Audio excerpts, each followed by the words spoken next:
నమస్తే, welcome to I dream social spotlight with Kavitha. ఇటీవల release అయినటువంటి ఒక సినిమా డైరెక్టర్ థియేటర్లో తన సినిమా చూడ్డానికి 10 మంది కూడా రాలేదంటూ బోరున ఏడుస్తూ తన చెప్పుతో తానే కొట్టుకున్నాడు. యాక్చువల్గా ఇలాంటి ఇన్సిడెంట్స్ అనేవి ఈ మధ్య కాలంలో చిన్న సినిమాలకు సంబంధించి ఎందుకని జరుగుతున్నాయి? ప్రమోషన్స్లో ఫెయిల్ అవుతున్నారా? రివ్యూస్ బాగా రావట్లేదా? లేకపోతే థియేటర్స్కి ప్రేక్షకులు వెళ్ళలేకపోతున్నారా? మనం ఒకవైపు పాన్ ఇండియా మూవీస్ అనుకుంటున్నాము, లేకుంటే రికార్డ్ కలెక్షన్స్ అనుకుంటున్నాము, అన్ని రికార్డ్స్ని బ్రేక్ చేసింది అనేటువంటి వార్తలు చూస్తూ చిన్న సినిమాల గురించి ఇలాంటి ఒక ప్యాథెటిక్ సిచ్యువేషన్ అనేది ఎందుకు కనిపిస్తోంది? మనతో పాటుగా ఉన్నారు తమ్మారెడ్డి భరద్వాజ గారు. సార్ నమస్తే. సార్, మన గతంలో ప్రతిసారి పెద్ద సినిమా చిన్న సినిమా అనుకున్నప్పుడు చిన్న సినిమాకి ప్రేక్షకులు రావట్లేదు, థియేటర్ల దాకా రావట్లేదు, బోల్డంతా ఖర్చు పెడుతున్నారు, అక్కడ కష్ట నష్టాలు వీటన్నిటి గురించి మాట్లాడుకున్నాం. బట్ ఒక డైరెక్టర్ తన సినిమాకి ఎవరు రాలేదు, రివ్యూస్ మాత్రం చాలా బాగున్నాయి, బట్ ప్రేక్షకులు రావట్లేదు, ఎందుకని తనని తను అంత హింసించుకొని బాధపడ్డాడు? 50 ఏళ్ళ నుంచి చూస్తున్నామమ్మా. చాలామంది నా సినిమాలకు కూడా, అంటే మేము కొత్తగా వచ్చినప్పుడు సినిమా తీసే ప్రతి డైరెక్టరు ప్రాణం పెట్టే తీస్తాడు. అంటే ఆ సినిమా బాగుండొచ్చు, బాగోపోవచ్చు. ఆ సినిమా నేను చూడలేదు, నాకు తెలియదు. ఆ సినిమా కాదు, ఏ సినిమా అయినా తీసిన సినిమా మీకు నచ్చకపోవచ్చు, నాకు మాత్రం నేను ప్రాణం పెట్టి తీసినట్టే ఉంటుంది. నేను ఇది అంటే అందులో చిన్న సినిమాలు పర్టికులర్గా ఏమవుతుందంటే మొత్తం పెళ్ళం పుస్తితో సహా ఇంట్లో ఉన్న ఆస్తి అంతా పెట్టి సినిమా తీస్తారు. ప్లస్ టైం కూడా అట్లాగే వేరే ఉండదు కాబట్టి ఫినాన్షియల్, ఇప్పుడు పెద్ద డైరెక్టర్లు ప్రాణం పెట్టే తీస్తారు, బట్ వాళ్ళకి ఫినాన్షియల్గా బాగుంటారు కాబట్టి సండేలు హాలిడేస్ ఎంజాయ్ చేస్తూ ఉంటారు. వీళ్ళకి అది ఉండదు, ఈవినింగ్ లైఫ్లో ఎటువంటి ఇంకొనడానికి ఛాన్స్ లేదు. ఈ జీవితం అంతా సినిమా రిలీజ్ అయ్యి ఆడితే బాగుండనేది లైఫ్ వస్తుందని ఆశతో ఉంటారు. ఇప్పుడు ఈయన 10 మంది వచ్చారు, ఈయన చాలా అదృష్టవంతుడు. చాలామంది నోషోలు పడుతున్నాయి. ఈవెన్ పెద్ద సినిమాలు మీరు చెప్పే రికార్డ్ బ్రేక్ కలెక్షన్లు చేస్తున్న సినిమాలు కూడా నోషోలు పడుతున్నాయి ఇప్పుడు. మరి వాళ్ళు ఏమవ్వాలి? వాళ్ళంతా పెద్ద పెద్ద స్టార్స్ కదా, వాళ్ళు ఎవరితో ఏం చెప్తూ కొట్టుకుంటారు వాళ్ళు. సో ఇవన్నీ కాదు, మనం తీయటం వరకే మన బాధ్యత. తీసిన తర్వాత వాళ్ళు చూస్తారా చూడరా అంటే, మనం తీసిన కంటెంటు, మన కంటెంటు ఇంకోళ్ళ కంటెంటు దగ్గర దగ్గర ఒకే రకంగా ఉన్నా మనం ప్రజెంట్ చేసిన విధానం, అవతల వాళ్ళు ప్రజెంట్ చేసిన విధానాలు తేడా ఉంటాయి. అవతల వాళ్ళు చేసింది నచ్చి ఉండొచ్చు, మనం చేసింది నచ్చి ఉండకపోవచ్చు. లేదంటే అవతలది ఏదో దాంట్లో ఏదో గ్లామర్ ఉండి ఉండొచ్చు, మనలో ఉండి ఉండకపోవచ్చు. సో అట్లా రకరకాల సమస్యలు ఉంటాయి. అందుకని డిసార్టన్ అయిపోయి ఉండక్కర్లేదు. మళ్ళీ ఇప్పుడు దాన్ని మలయాళానికి వెళ్తాం, మలయాళంలో ఏమైనా చూస్తారు, మలయాళంలో పోయేవాళ్ళు అక్కడ పరిస్థితి అక్కడ ఎట్లాగే ఉంది. అక్కడ మనం చూసే సినిమాలు, అలాగే 100 సినిమాలు రిలీజ్ అయితే మనం 20 సినిమాలు చూస్తున్నాం ఓటీటీల్లో కానీ రిలీజుల్లో కానీ. మిగిలిన 80 సినిమాల సంగతి మనకు తెలియదు కదా. సో వాళ్ళేమవుతారు, వాళ్ళేం చెప్పుకుంటారు? మొన్న ఏదో ఓటీటీలో మలయాళం సినిమా చూసాం, చాలా బాగుంది అనిపించింది. చెక్ చేస్తే 14 లక్షలు వచ్చింది, వాళ్ళు 6 కోట్లు పెట్టి తీశారంట. మరి ఆ డైరెక్టర్ ప్రొడ్యూసర్ ఏమైపోయి ఉండాలి?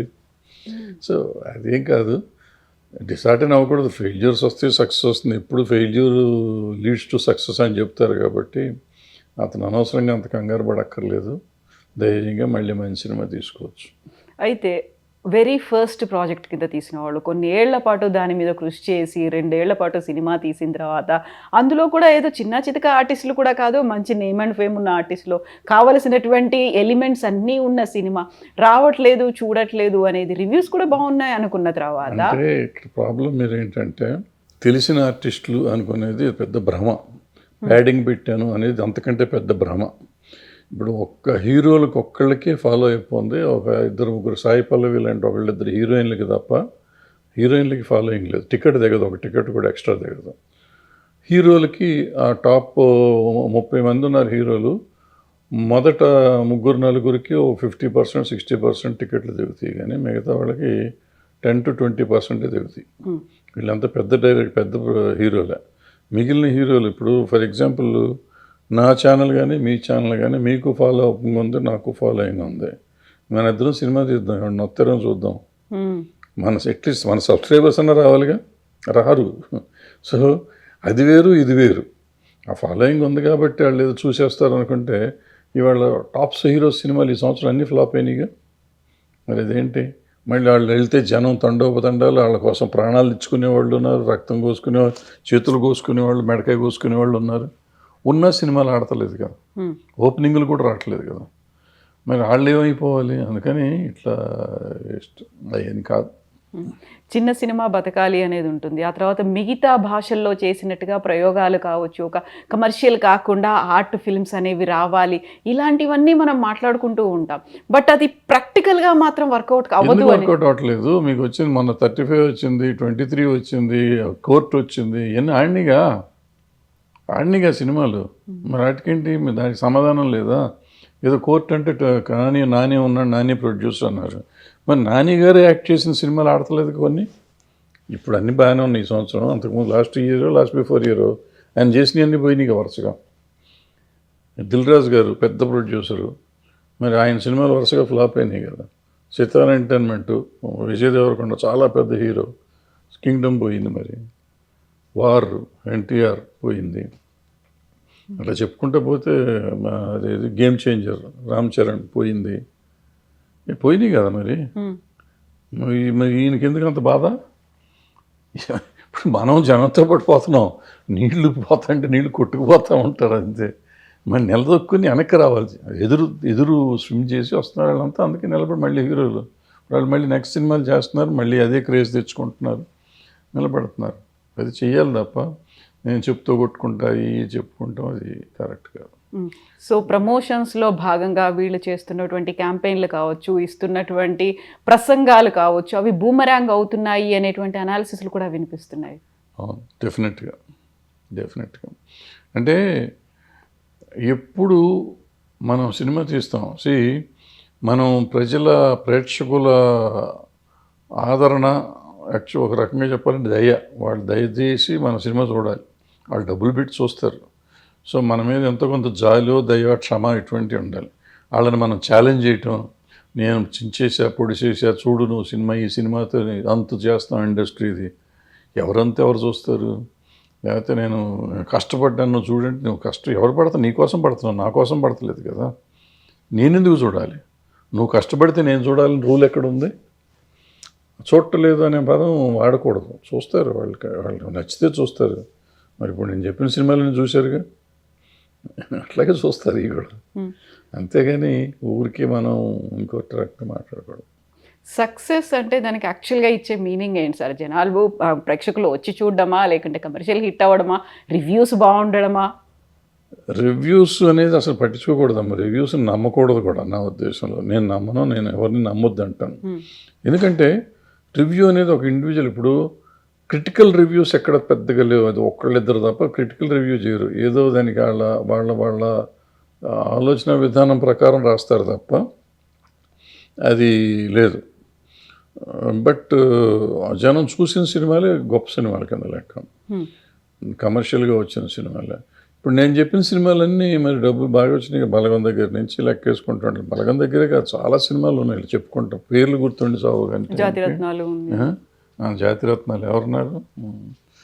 ప్రొడ్యూసర్ అంటారు. మరి అదే ప్రొడ్యూసర్ వేరే సినిమాలు తీసినప్పుడు ఎన్ని ఫ్లాప్ అవ్వలేదు?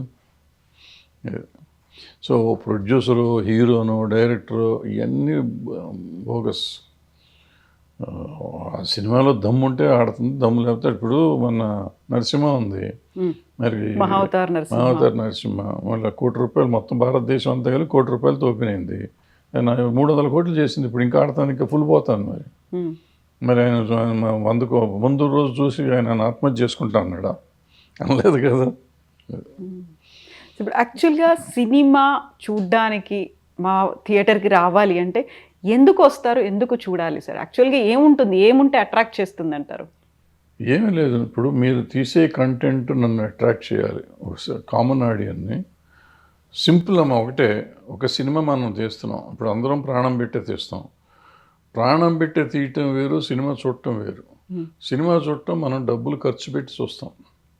ఇక్కడ ఏంటంటే మనం ఏదో అనుకునేది. ఇప్పుడు ఫర్ ఎగ్జాంపుల్ కోర్టు ఆడింది కాబట్టి నేను కోర్టు అతను నాని కంటే నేను డబ్బు ఉన్నవాడిని ప్రొడ్యూసర్గా, నా డైరెక్టర్ వాళ్ళ డైరెక్టర్ కంటే గొప్ప డైరెక్టర్, నా ఆర్టిస్టులు అంతకంటే గొప్ప ఆర్టిస్టులు, నేను అంతకంటే బాగా తీస్తాను కోర్టు అని ఇంకో కోర్టు లాంటి సినిమా తీశాను.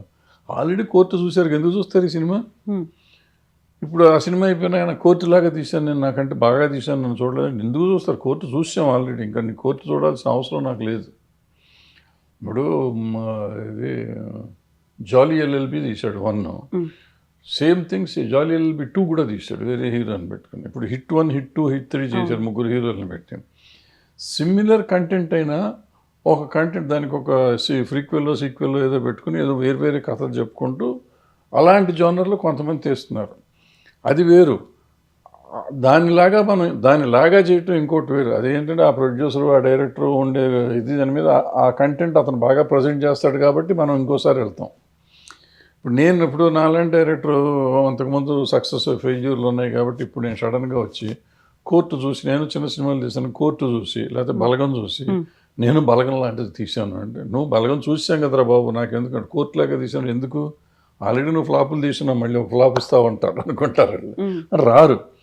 వీటన్నిటికంటే నేను ఒక కొత్త కంటెంట్, ఫ్రెష్ కంటెంట్ తీసుకొస్తున్నాను, ఎవరూ చూడండి.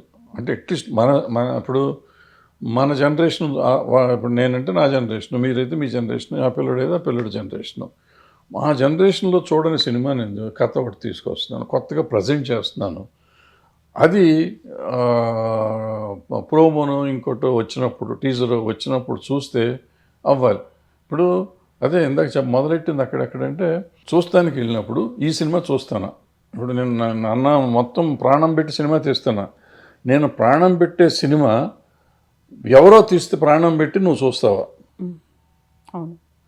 నేను ప్రతిఘటనను ఒక సినిమా తీసా, నేను ప్రాణం పెట్టే తీసా, మొత్తం ఆస్తులన్నీ పెట్టి తీసా, షో క్యాన్సిల్ అయింది, బాగా డిసప్పాయింట్మెంట్ ఉండింది.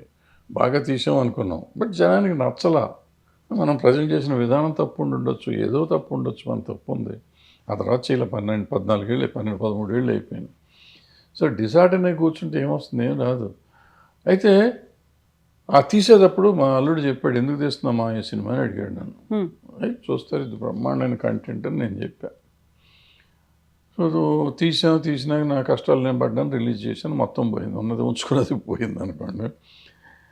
ఆ తీసే రోజు మా అల్లుడు అడిగిన లెక్క ప్రకారం నేను ఆలోచించి, నేనైతే ఈ సినిమా చూస్తానని ఆలోచించుంటే ఆ రోజు నాకు జ్ఞానోదయం అయ్యి ఉండేది. అది ఆలోచించాల. ఇప్పుడు అదే ప్రతిఘటన మీరు తీసి నేను థియేటర్ టికెట్ కొనుక్కొని వెళ్తానా? వెళ్ళేవాడిని కాదు డెఫినెట్గా. అదే కాస్టింగ్తో అంతకంటే మీరు ఇంకా బాగా తీసినా కూడా నేను వెళ్ళేవాడిని కాదు, unless mouth spread, talk spread అయ్యి బాగుంటుంది తప్ప. సో ఎక్కడంటే ఆ రోజు నేను ప్రొడ్యూసర్గా నా కంటెంట్ ముందు రిలీజ్ చేసేటప్పటికి ఆడియన్స్ థియేటర్కి రప్పించుకునే పరిస్థితి లేదు, అందుకే నో షోలు పడ్డాయి, మార్నింగ్ షో. సో అది లేకపోవటం వల్ల ఇబ్బంది పడతాం. ఆ సినిమాకి ఇప్పుడు మీరు చెప్పిన దీనికి రామోజీరావు గారి ప్రతిఘటన సెన్సేషనల్ హిట్ అది. సో మళ్ళీ ఒక ప్రతిఘటన తీస్తున్నామంటే అంతకంటే గొప్ప కంటెంట్ లాగానే కనపడి ఉండాలి, ఎవరికి కనపడలా. మనం వచ్చిన ప్రమోషన్ కానీ అది కానీ, పాపం చార్మి ప్రమోషన్ విపరీతంగా చేసింది, అయినా కానీ వర్కౌట్ అవ్వాలి మనకి. ఇప్పుడు ఇతను తీశాడు బార్బరిక్కుడు, త్రిబాణధారి బార్బరిక్ ఏదో తీశాడు. సో అది ఆ పేరు అన్నా అట్రాక్ట్ చేయాలి జనాన్ని, లేదా అతను వచ్చిన ప్రోమోస్ అన్నా ఎక్స్పైర్ చేయాలి. అతను మనసు పెట్టి ప్రాణం పెట్టి ప్రమోషన్ చేశాడు అని అనుకుంటున్నాడు, అది రీచ్ అవ్వాలిగా ఆడియన్స్కి. ఇప్పుడు ఒక ఎక్స్ హీరో, నెంబర్ 1 హీరో చేశాడు, ఆయన ఏమీ చేయక్కర్లా, బొమ్మ కూడా రిలీజ్ చేయక్కర్లా, అతని కోసం అతని ఫ్యాన్స్ దాన్ని ప్రమోట్ చేసుకుంటుంటారు, లక్షల ఫ్యాన్స్ ఉంటారు. మనకి ఎవరు ఉండరు, మనకు 10 మంది కూడా ఉండరు మన నమ్మేవాళ్ళు. సో ఎవరు చెప్తారు ఎందుకు వైరల్ అవుతుంది మనది? ఇప్పుడు అతనిది ఏదో సాంగ్ వైరల్ అయింది అంటాడు, సాంగ్ వైరల్ అయింది, సాంగ్ బ్రహ్మాండంగా ఉంది, వైరల్ అయింది, కానీ ఇది ఎందుకు వైరల్ అవుతుంది? ఈ సినిమా ఇప్పుడు ఇందాక మనం చెప్పినట్టు మనకి సబ్స్క్రైబర్స్ ఉన్నారు, సినిమా తీస్తే వాళ్ళు వస్తారా? గతంలో సాంగ్ నిధి వైరల్ అయింది, ఈ సినిమాకి ఎందుకు రావాలి? నువ్వు అలాంటి సాంగ్ లవ్ స్టోరీ తీసుంటే ఏమో వచ్చేవారేమో, ఎందుకంటే నువ్వు దాంట్లో ప్రూవ్ చేసుకున్నావు, ఆ సాంగ్లో నువ్వు బ్రహ్మాండంగా తీయగలవు, మ్యూజికల్ సెన్స్ ఉంది, ప్రజెంటేషన్ సెన్స్ ఉంది అని జనానికి తెలుసు. సో దాన్ని క్యాష్ చేసుకుని నువ్వు ఇంకో సినిమా అట్లాంటి లవ్ స్టోరీ లాంటిది ఏదైనా తీసుంటే ఏమో అదరగొట్టేసేదేమో, చించేసేదేమో, మనకు తెలీదు. అది వదిలిపెట్టి వేరే జోనర్లోకి వచ్చారు. వేరే జోనర్లోకి వచ్చేటప్పటికి ఆ జోనరు జనానికి ఎక్కే పరిస్థితి ఉందో లేదో ముందు అసలు రిలీజ్ అయింది చాలామందికి తెలియదు. మా ఊటల్లో ఊరికి సినిమాల గురించి మాట్లాడే వాళ్ళకన్నా తెలియాలి కదా, వాళ్ళకి కూడా తెలియని పరిస్థితి ఉంది. టైట్ మొన్న పోస్టర్, అది కూడా ఇంగ్లీష్లో ఏదో పోస్టర్ ఉంది, బార్బర్ ఏదో, అది ఏదో ఉంది, మనకు సంబంధం లేని మ్యాటర్ అన్నట్టుగా వెళ్ళిపోయాం చూసుకుంటే పోస్టర్. మన సినిమా కాదులే అని ఒక ఫీల్. సో ఎప్పుడు ఆడియన్ని అట్రాక్ట్ చేయడం అనేది ఇంపార్టెంట్. ఈ సినిమా కాదు, ఇది ఇతని సినిమాని కాదు, ఇతను పాపం అతను సిన్సియర్గా చేసాడు, అతని కష్టం అవుతుంది. కానీ ఎవరం చేసినా కూడా రోజు పోస్టర్లో 100 వారానికి 6-7 అంటిస్తారమ్మా. ఇప్పుడు 14 స్టూడియో రోడ్లో వెళ్తా అంటే కొత్త సినిమాలు 6-7 సినిమాలు అంటిస్తారు. ఒక్క పోస్టర్ అన్నీ కొత్తగా ఉంటాయి, ఫ్రెష్గా ఉంటాయి. కానీ ఏదైనా చూసి సినిమా చూడాలనిపించే పోస్టర్ ఉండాలిగా, టైటిల్ చూసి సినిమా చూడాలనిపించాలిగా, ఒక యూఎస్పీ అనేది ఉండాలిగా. అది లేదు. సో నేను చెప్పేది ఏంటంటే, ఎవరైనా సినిమా తీసే ప్రొడ్యూసర్ కానీ, డైరెక్టర్ కానీ, యాక్టర్ కానీ, ఈ సినిమా నేను టికెట్ పెట్టి చూడగలనా, వేరే వాళ్ళు చేస్తే చూస్తారు అనే ధైర్యం ఉంటే యాక్టర్ యాక్ట్ చేయాలి, డైరెక్టర్ డైరెక్ట్ చేయాలి, ప్రొడ్యూసర్ సినిమా ప్రొడ్యూస్ చేయాలి. అది చూసి ఈ కథ ఎవరు చూస్తారని నీకు అనుమానం వచ్చిందంటే అయిపోయింది, చచ్చిపోయింది, నీ చేతిలోనే ఫెయిల్యూర్ స్టార్ట్ అయిపోయింది.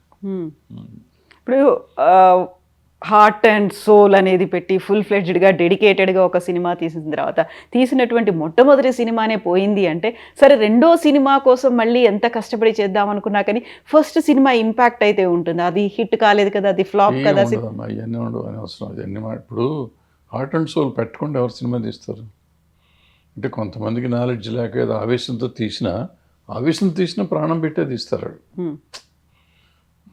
నాకు తెలిసిన టెక్నాలజీ, ఇప్పుడు నీకు కొంత టెక్నాలజీ తెలుసు కాబట్టి నువ్వు హార్ట్ అండ్ సోల్ పెట్టావు, నాకు తెలిసిన టెక్నాలజీకి నేను హార్ట్ అండ్ సోల్ పెడతా.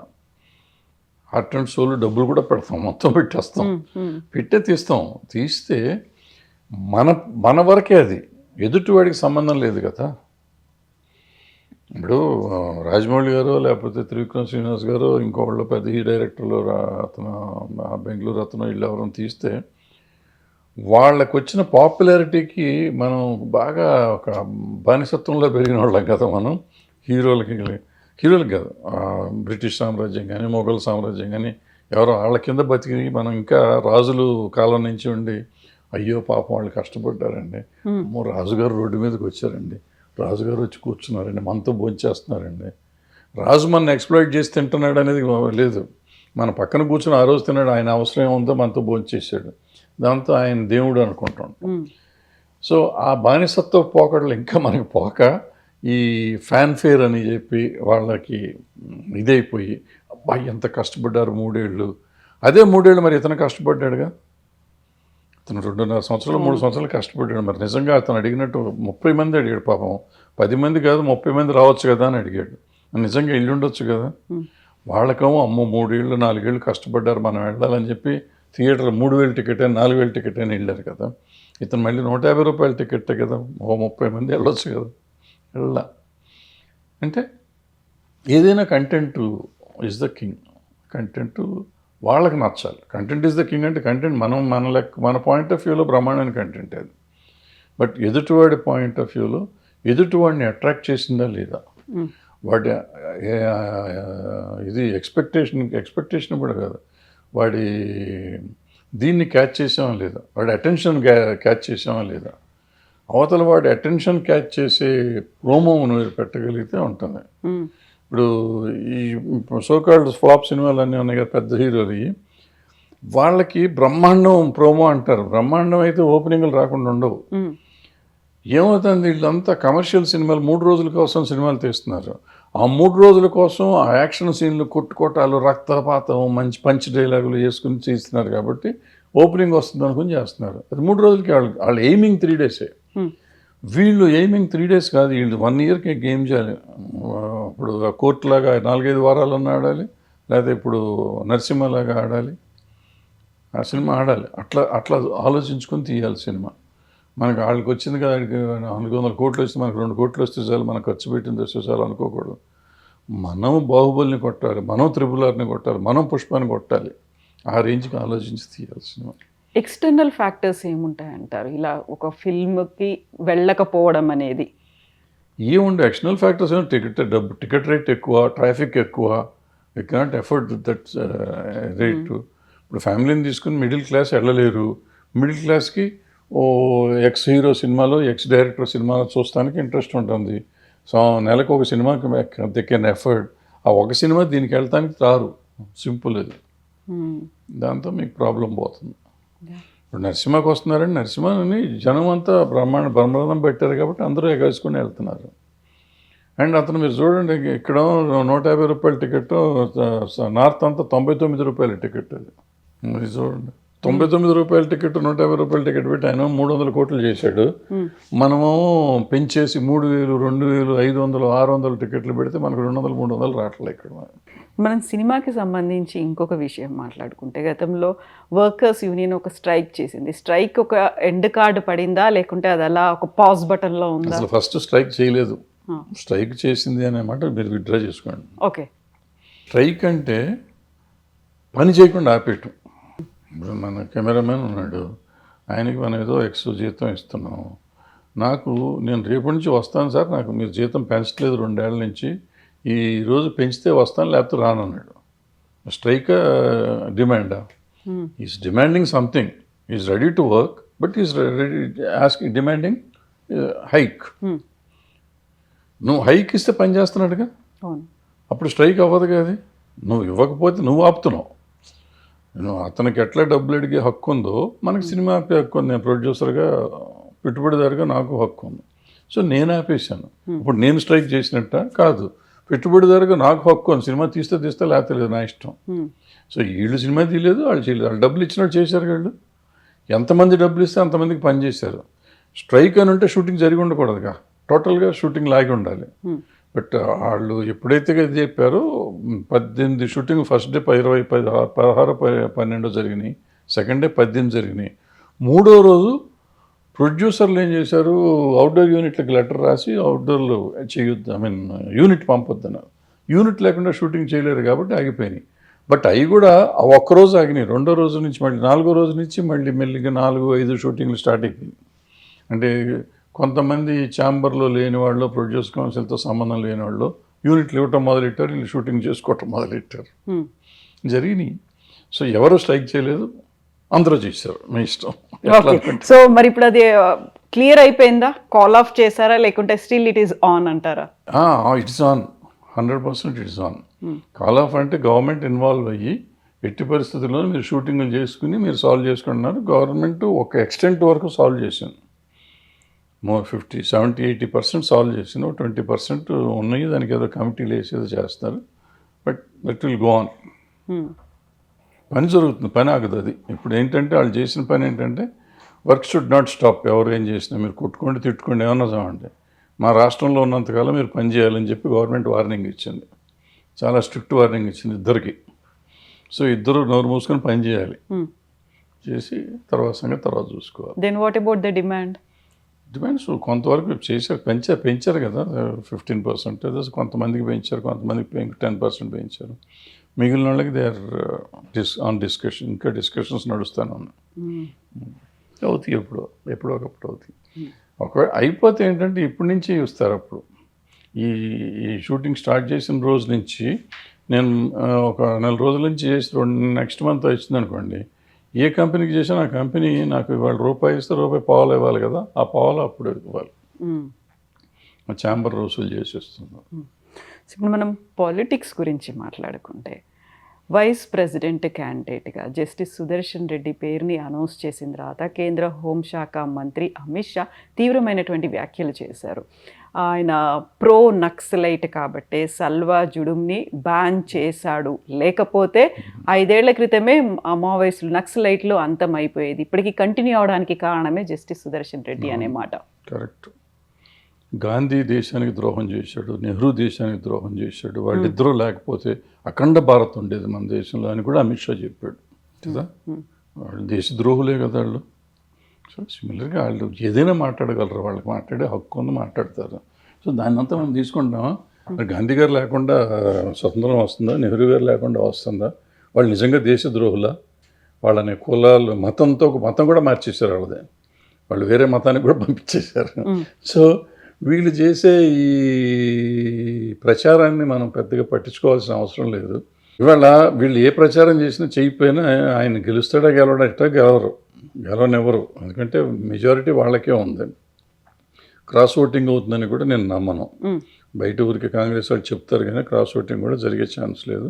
సుదర్శన్ రెడ్డి గారు గెలవరు, తెలిసింది వాళ్ళకి, ఆయనకి తెలిసి ఉంటుంది, ఆ పార్టీలకే తెలుసు.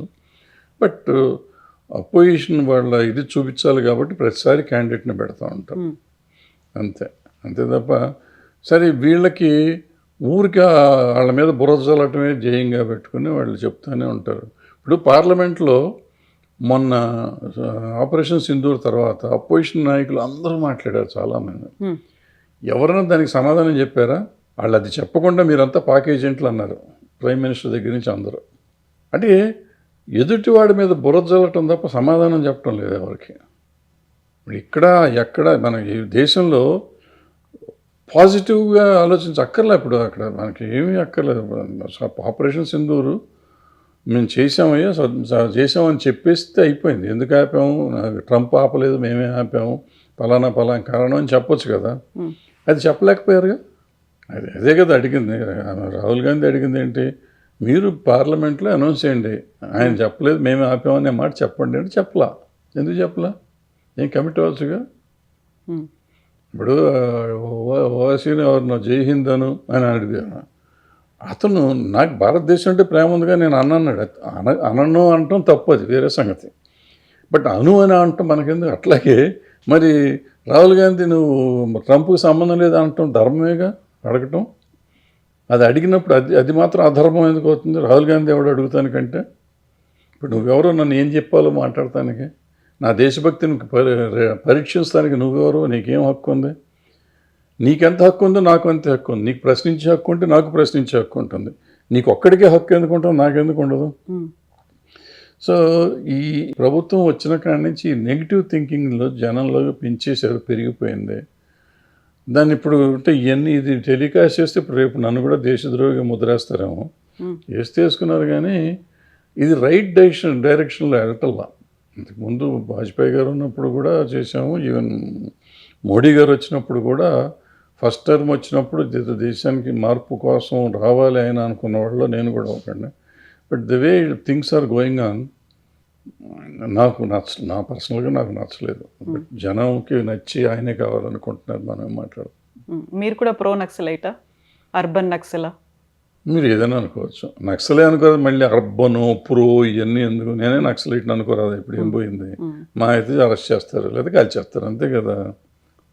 ఈ పెద్ద ప్రాబ్లం లేదు. నక్సల్ అంటే ఏంటి? నక్సల్ దేశద్రోహి కాదు. వాళ్ళు నమ్మిన సిద్ధాంతం దేశం బాగుండాలి అనుకున్నారు, వాళ్ళు ప్రజలు బాగుండాలనుకున్నారు. అయితే తుపాకీ కొట్టడం ద్వారా స్వప్నం వస్తున్నారు. ఇప్పుడు గాంధీ అప్పుడు కూడా భగత్ సింగ్ గారు ఇంకో రకంగా తుపాకీ పట్టుకొని చేశాడు. ఆయన నక్సలైటా? ఆ రోజుకి నక్సలిజం లేదు కానీ, బట్ ఆయన తుపాకీ పట్టుకుని వచ్చాడు. ఉద్దమ్ సింగ్ తుపాకీ పట్టాడు. వీళ్ళంతా తుపాకీ పట్టుకున్న వాళ్ళంతా ఇలా అల్లూరి సీతారామరాజు తుపాకీ పట్టాడు. వీళ్ళంతా దేశద్రోహులా? వీళ్ళంతా నక్సలైట్లు ఆ రోజున కాదుగా. వాళ్ళు కూడా ఆలోచన విధానం ఏంటి?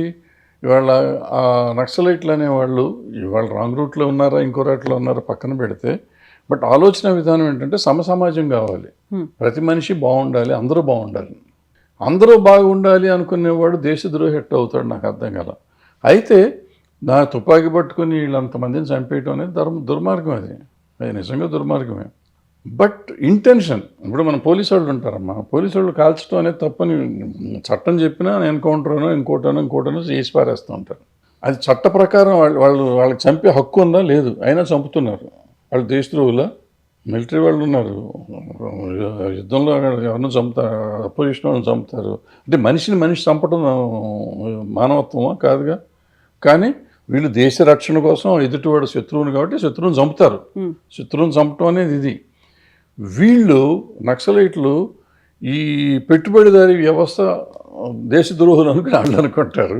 ఈ యువతరాళ్ళు వాళ్ళు తుపాకీ పట్టుకుని వచ్చి మా మీద యుద్ధం చేయడం తప్పని వీళ్ళు అనుకుంటున్నారు. ఎవరు రైట్ ఎవరు తప్పు అంటే డెఫినెట్గా డెమోక్రసీలో ఓట్లు ఇదే తప్పు, వాళ్ళే తప్పు, నక్సలైట్లే తప్పు కొంతవరకు. వాళ్ళకి ఇదున్నా కానీ దానికి ఒక పద్ధతి ఉంటుంది, ఇది ఉంటుంది, అంతే తప్ప ల్యాండ్ మైన్స్ పెట్టి దొరికినట్టు పోలీసులు they are doing their duty చేసే వాళ్ళని చంపటం. సల్వాజుడం అప్పుడు అంతమందిని చంపేశారు, అది అన్యాయంగా. చిన్న చిన్న పిల్లలు చచ్చిపోయారు, ఆ రోజు 300 మంది చచ్చిపోయారు. దుర్మార్గం అది. అంటే అంత మానవత్వం లేకుండా చేయటం అనేది నక్సలైట్లు చేయటం. ఏదో ఒకళ్ళు అలా పొరపాటును చంపటాన్ని క్షమించవచ్చు, కానీ ఆ సల్వాజుడం వాళ్ళని చంపిన ఇది మాత్రం క్షమించకూడదు అన్నమాట. సో బట్ ఇంటెన్షన్ తప్పు కాదు కదా, తప్పు ఈ చంపటం తప్పు, కానీ వాళ్ళ ఆలోచన విధానం సరైన పందాలో లేదు అనేది చూడాలి. సో నక్సలిజం పోవాలి అంటున్నారు, పోవాలి, ఎందుకంటే చంపుతున్నారు కాబట్టి పోవాలి.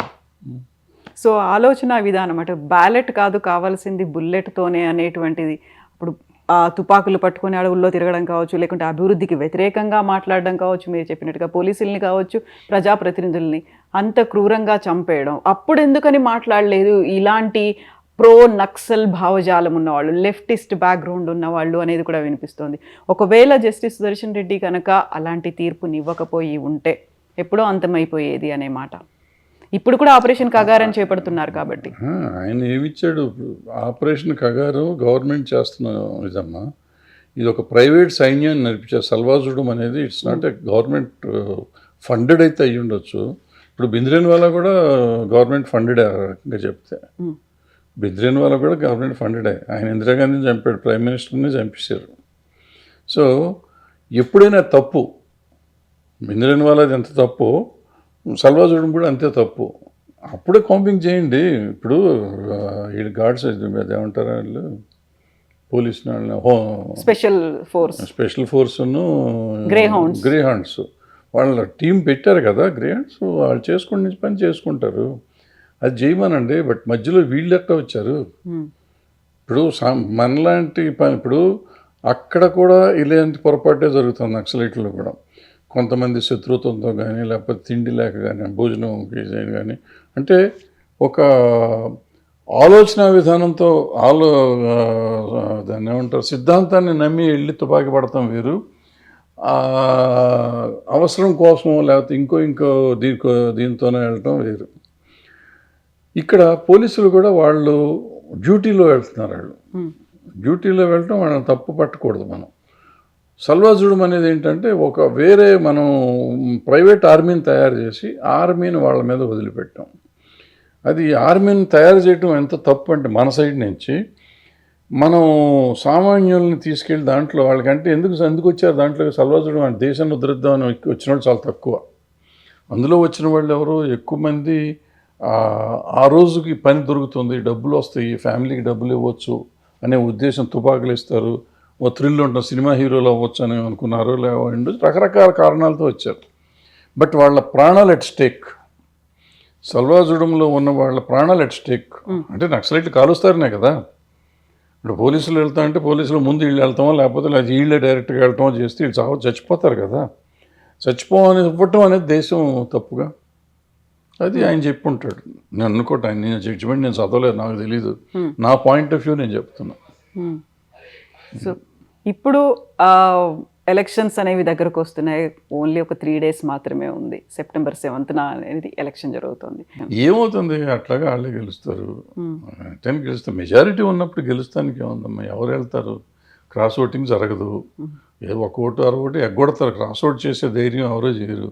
ఎగ్గొడతారు తప్ప ఓట్లకి రాకుండా, కానీ ఓటు వేయకుండా ఉండొచ్చు, కానీ వేసి క్రాస్ చేస్తారని నేను నమ్మను. ఊరికి అనుకుంటారు వీళ్ళు క్రాస్ ఓటింగ్ అవుతుందని. I don't think so. మనం ఇంటర్నేషనల్గా ఉన్నటువంటి పాలిటిక్స్, జియో పొలిటికల్ ఇష్యూస్ గురించి మాట్లాడుకుంటే, ట్రంప్ మన మీద టారిఫ్లు అనేవి పెంచాడు. 50% పెంచిన తర్వాత మనం ఇమ్మీడియట్గా చైనా, రష్యాతో కలిసి ఒక బైలాటరల్ ఒప్పందాలు కావచ్చు, లేకుంటే కలిసి ముందుకు వెళ్ళాలి అనేది, మనల్ని ఏనుగులతో పోలుస్తున్నారు అమెరికన్ ఎకానమిస్టులు. వాళ్ళు ర్యాట్స్తో పోల్చుకుంటున్నారు, ఎలుకల్లా ఉన్నాం అనుకుంటుంటే, చైనా అధ్యక్షుడు ఏనుగులు అండ్ అక్కడ ఉన్నటువంటి డ్రాగన్స్, ఎలిఫెంట్స్ అండ్ డ్రాగన్స్ కలిసి పని చేయాలి, ముందుకు వెళ్ళాలి అనేటువంటి మాట. సో ట్రంప్ తీసుకున్నటువంటి స్ట్రాటజీ కావచ్చు, going ahead with the new ఏమంటారు స్నేహం, సంబంధాలు ఏమనిపిస్తున్నాయి మీకు? ఇప్పుడు ఇందాక మీరు అడిగిన ప్రశ్నకి దీనికి లింక్ పెట్టండి ముందు. నక్సలైట్లు అంటే ఒక రకంగా చైనా సిద్ధాంతాన్ని నమ్మినవాడు. మరి వాళ్ళని ఏమో ఇక్కడ చంపుతున్నాం అంటున్నాం, మళ్ళీ చైనాతో ఎట్ట కలుస్తారు మీరు? మొన్నటిదాకా పాకిస్తాన్ వచ్చినప్పుడు మన యుద్ధం ఆపరేషన్ యుద్ధం సింధూర్. చేసినప్పుడు చైనా వాళ్ళు చేస్తున్నారు ఇదంతా, వాళ్ళే వెనకాల ఉన్నారు అన్నాం, వాళ్ళ వస్తువులు కొనొద్దన్నాం, వాళ్ళని బాయ్కాట్ చేయమన్నాం, చైనాని ఇక్కడి నుంచి ఎలగొడదాం అన్నాం.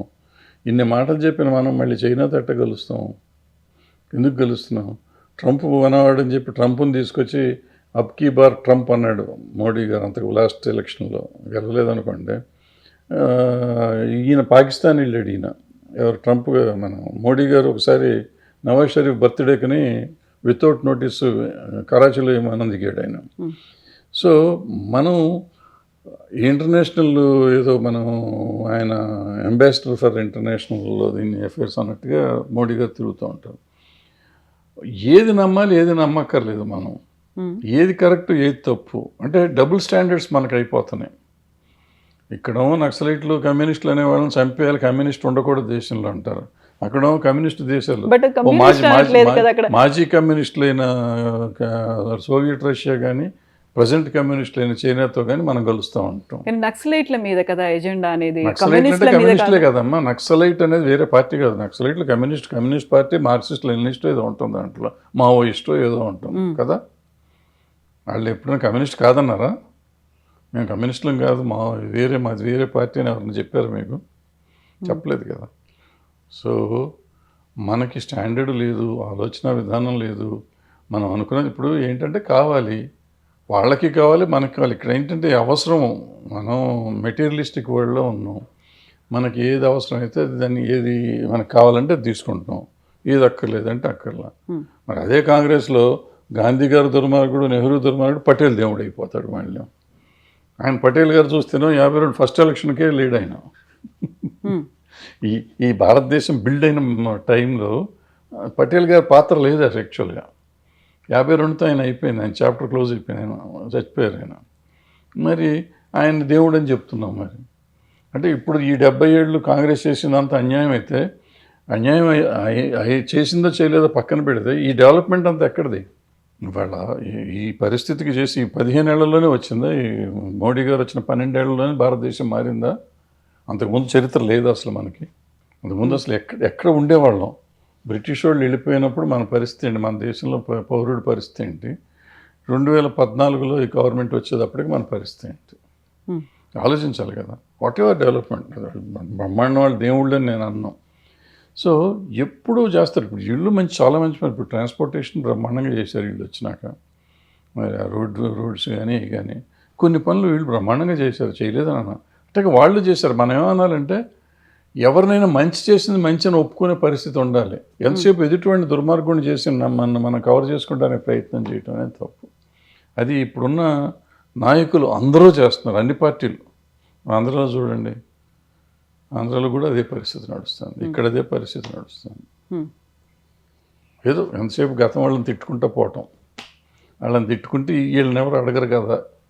నువ్వేం చేస్తున్నావయ్యా అంటే వాడేం చేశాడండి, గతంలో నాశనం చేశాడు. గతం సంగతి ఆడు నాశనం చేశాడు కదా, ఆయన పంపించేసాం మేము వాళ్ళని పంపించి మిమ్మల్ని తీసుకొచ్చింది ఎందుకు? వాళ్ళు నాశనం చేశారని నువ్వు మళ్ళీ అదే స్టోరీ మాకు చెప్తావు ఎందుకు? ఎలక్షన్ ముందు నువ్వు ఏదే చెప్పేవాడు దుర్మార్గుడు, నేను నమ్మి ఓటేసాం, నువ్వు వచ్చావు, ఇంకా వాడు దుర్మార్గుడు అని చెప్పలేదు. నువ్వు చేస్తానన్నా చెయ్యి, నువ్వు ఎందుకు చేయలేదంటే ఆడు దుర్మార్గుడు కాబట్టి ఇప్పుడు చేయట్లేదు, అప్పుడు దుర్మార్గం చేస్తే ఇప్పుడు ఎందుకు చేయట్లేదు? సో ఇప్పుడు తీసుకుంటున్నటువంటి స్నేహ సంబంధాలు కావచ్చు, సరికొత్తగా అవుతున్నటువంటి బయలాటరల్ ఒప్పందాలు భవిష్యత్తు ఎలా ఉంటుంది అనుకుంటున్నారు? బాగుంటుంది, ఏముంటుంది, బాగానే ఉంటుంది, బ్రహ్మాండంగా ఉంటుంది. మన ప్రోగ్రెస్ ఎవరున్నా ఎవరు పోయినా ఎవరు వచ్చినా ఆగదు, జరుగుతూనే ఉంటుంది, ముందుకు వెళ్తూనే ఉంటుంది. ఈ జనాభా పెరుగుతూనే ఉంటారు, డెవలప్మెంట్ జరుగుతాం, డెవలప్మెంటా లేకపోతే చెడిపోతున్నామా అనేది మనకు తెలియదు. కానీ మన లైఫ్ ఆఫ్ లివింగ్ స్టాండర్డ్స్ అయితే పెరిగినాయి. కొంతకాలం రష్యాతో బాగున్నాము, వాళ్ళు కాంగ్రెస్ ఉన్నప్పుడు రష్యాతో వీళ్ళంతా కాంగ్రెస్ సెయిల్ అవుతున్నప్పుడు బీజేపీ తిట్టింది. మరి ఇప్పుడు రష్యాతోనూ చైనాతోనూ మనం మళ్ళీ సెయిల్ అవుతున్నాము. సో ఇప్పుడు వాళ్ళు సామ్రాజ్యవాదం అంటున్నారు కాంగ్రెస్, అమెరికా సామ్రాజ్యవాదం అని మొదటి నుంచి చెప్తానే ఉన్నాం కదా మనం. అది అప్పుడు కాంగ్రెస్ వాళ్ళు అదే చెప్పారు, వీళ్ళు అదే చెప్పారు. సో మన అవసరాలకి మనం మారుతూ ఉంటాం. బట్ ఆల్ సైడ్ ఎవరు ఏమి చెప్పినా చెప్పకపోయినా ఏం జరిగినా జరగకపోయినా ఒక డెవలప్మెంట్ అనేది వస్తూనే ఉంటుంది, ఏదో ఒక రకంగా జరుగుతూ ఉంటుంది, అది ఆగదు. ట్రంప్ వాళ్ళు ఉంటాడు, రేపు పోతాడు, మళ్ళీ ఇంకో ఆల్రెడీ సంవత్సరం అయిపోతుంది, ఇంకో 3 ఏళ్ళు అయితే ఆయన పోతాడు, ఇంకోటి ఎవడో వస్తాడు. అప్పుడు సిస్టమ్ అప్పుడు మారితే మళ్ళీ మనం అటు పార్టీ మారుస్తాం. మామూలే కదా ఇవన్నీ. సో పెద్ద పట్టించుకోక్కర్లేదు. సో భారతదేశానికి సంబంధించి ఇప్పుడు మనం సరికొత్త ఒక కూటమిలాగా ఏర్పాటు అవుతోంది అనేటువంటి భావన, అనాలిసిస్లు ఇవన్నీ కనిపిస్తున్నాయి. గతంలో ఇంతలా కనిపించలేదు రష్యా, చైనా అనేది భారత్తో ఉండడం అనేది. అందులోనూ అమెరికా టారిఫ్లు పెంచిన తర్వాత మనం లొంగుతాము అనుకుంటే లొంగలేదు. But we are emerging as super power. ఒక ఏషియన్ కంట్రీస్లో 3-ముగ్గురు కలిస్తే అనేటువంటి సరికొత్త వార్తలు కూడా వినిపిస్తున్నాయి ఇప్పుడు. అదే మన పబ్లిసిటీను ప్రమోషన్స్, ఇందాక సినిమాల ప్రమోషన్స్ అనుకున్నట్టు ప్రమోషన్. ఆఫ్రికాలో వచ్చిన దేశం ఆయన ఎవరో ఉన్నాడు, బంగారం ఇవ్వకపోతే చంపేస్తానంటే తిరగబడ్డాడు. అతనికంటే గొప్పవాళ్ళం మనం. ఆ దేశం వాళ్ళు మొత్తం అమెరికా నుంచి ఒక బాంబు వేస్తే దేశమే నాశనం అయిపోతుంది. మన హైదరాబాద్ అంత ఉండే దేశం అది.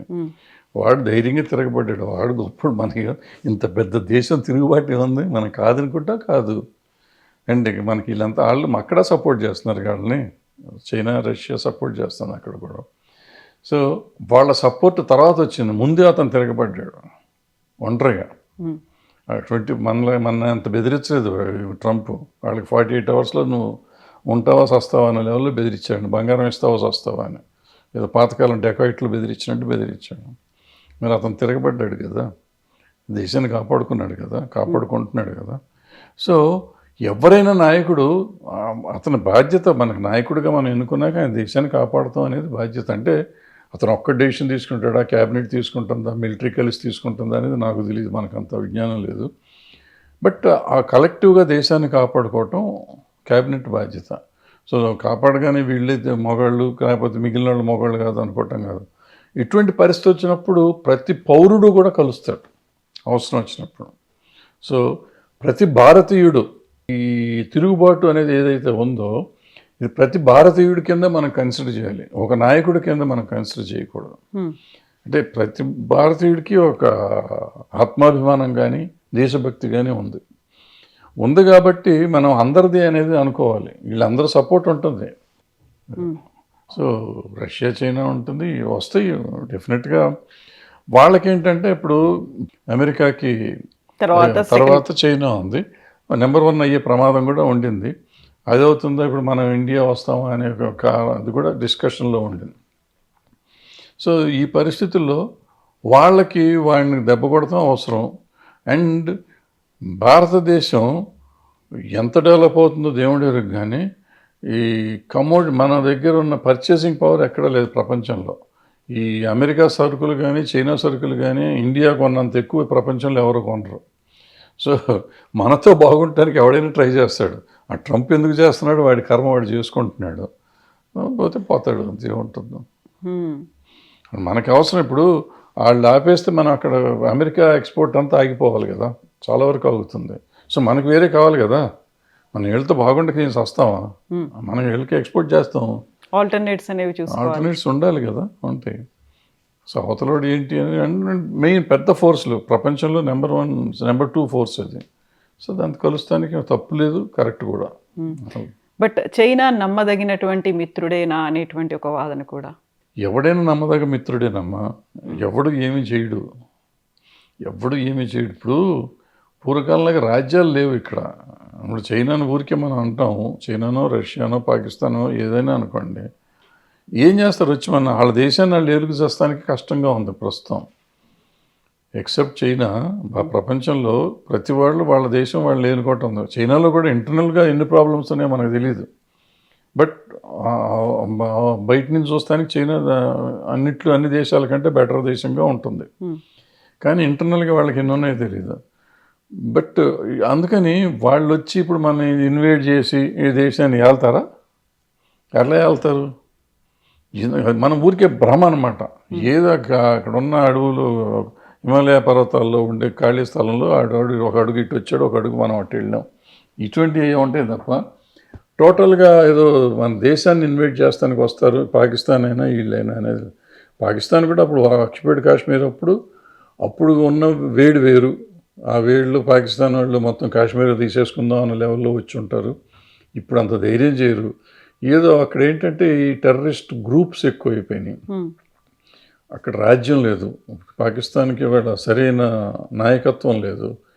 వాళ్ళలో ఈ టెర్రరిస్టులు ఇప్పుడు మనకి నైజాం నవాబ్ ఉన్నప్పుడు రజాకారులు ఎట్లాగో ఇప్పుడు అక్కడ వీళ్ళంతా ఉన్నారు. వాళ్ళు గ్రూప్స్ ఉన్నాయి కొన్ని టెర్రరిస్ట్ గ్రూప్స్, అవి కంట్రోల్ చేస్తున్నాయి.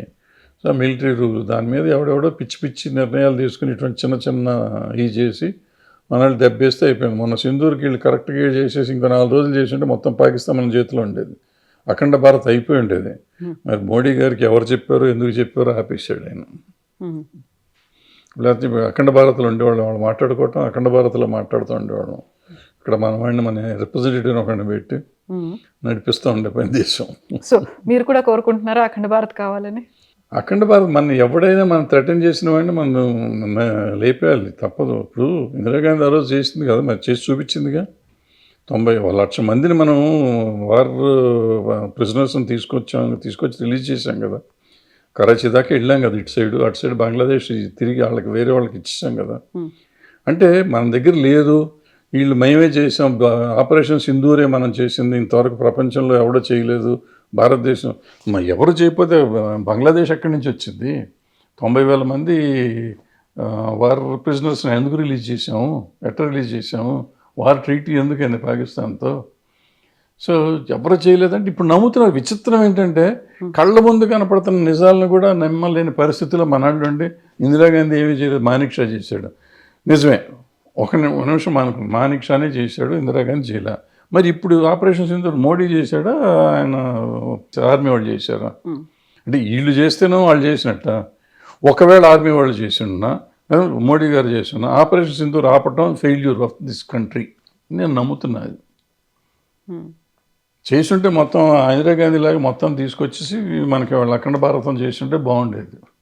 చేయలేకపోయారుగా, ఎందుకు భయపడ్డారో తెలియదు మనకి, ఆపేశారు. సో రాజ్యం అన్నాక ప్రైమ్ మినిస్టర్ ఆఫ్ ఇండియా కానీ లేకపోతే ఏమంటారు క్యాబినెట్ కానీ they are responsible. Various reasons ఉంటాయి. ఇప్పుడు మనకు నేను అన్న ఆవేశంతో ఉన్న రీజన్ ఉండగా వాళ్ళకి ఏదో ఒక ఆలోచన ఉండి ఉంటుంది, ఎందుకు ఆపేశారో తెలియదు వాళ్ళు, బట్ ఏదో ఒక ఆలోచనతో ఆపేసి ఉంటారు వాళ్ళు. సో మనకు తెలియదు, మనకున్న ఆవేశంతో ఎందుకు చేశారు కదా, ఈజీ కదా, ఎందుకు తీసుకురాలేదు అంటున్నాం మనం. బట్ అక్కడ ఉన్న కండిషన్స్ ఏంటో మనకు తెలియదు కదా. అందుకని ఊరికే బ్లేమ్ చేయటం అనేది మానేయాలి మనం ఏదైనా. వాళ్ళు అన్నారు కాబట్టి నేను అంటున్నా, అసలు అనవసరం మనకెందుకు. మన దేశాన్ని మనం బాగున్నామా లేదా, మన దేశాన్ని మన వాళ్ళు కాపాడుతున్నారు సైనికులు, అవసరం అయినప్పుడు పోరాడాల్సి వచ్చినప్పుడు మనకు శక్తి చూపిస్తున్నారు, చాలు, వీఆర్ హ్యాపీ, అంతవరకే. Yes sir, thank you so much sir, thank you. And for more videos, Please subscribe to iDream. Please subscribe to iDream. Please subscribe iDream. And please subscribe to iDream. For more videos, subscribe to iDream. please like, share and subscribe to the channel. Congratulations, iDream. Subscribe to iDream. Subscribe to iDream. So subscribe to iDream Media. iDream ki iDream team andarki huge congratulations. Please subscribe iDream Media. Please subscribe to iDream. Subscribe iDream. Please subscribe to iDream. iDream అంటే నా కళల ఛానల్ను subscribe చేసుకున్న నోరు తిరుగుతలేదు, మీరైతే గంట గుర్తు కొట్టండి. For more such videos, please subscribe to iDream. Subscribe to iDream. Please subscribe to iDream. Please subscribe iDream Media. Please do subscribe to iDream. Please subscribe to iDream Media. For best entertainment and information, please subscribe iDream. And don't forget to subscribe to iDream.